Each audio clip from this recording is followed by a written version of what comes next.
Astral Detective, The Dead Village. Night once again crept over the remains of Kampung, the dead village, in Bandung, Indonesia. To the ordinary person, it was merely a collection of buildings that had surrendered to time, silent and decayed. But for the detective Astral Detective, team, Willie, Jesslyn, and Boo, the air there vibrated with unfinished whispers. An echo from their previous visit, a sense of unfinished business, had drawn them back into the heart of this darkness. No longer mere guests for a film project, this time they were challengers. Their mission was clear: to dismantle the supernatural hierarchy that held the ruins in its grip.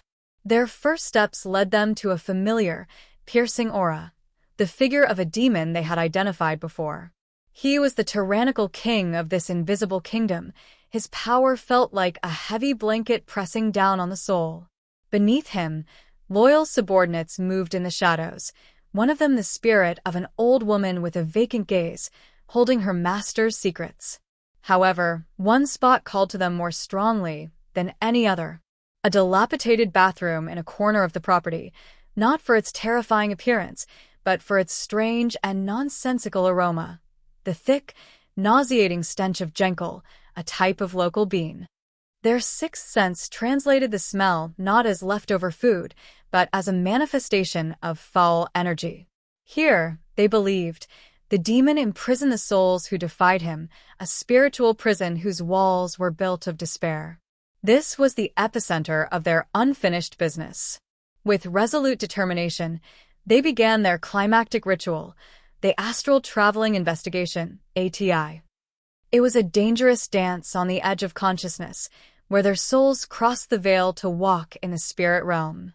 They intended to break into that prison, confront the demon, and free its captives. As the astral journey commenced, they successfully breached the demon's defenses. But what they found beyond was not victory. They weren't just disturbing a nest of wild ghosts, they had just trespassed into a meticulously managed event. Suddenly, the energy around them shifted. It was no longer the wild rage of a demon, but a presence that was cold, structured, and absolute in its power. They came face to face with something they had never anticipated: a collective entity, a supernatural event organizer. This organization was the true manager of Kampung. The demon and its followers were merely the performers, actors given a stage and energy by this far greater power.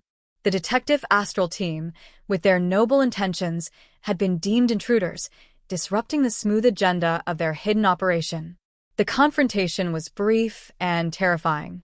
There was no fierce battle, only a final, undeniable warning, delivered with a force that made their souls tremble.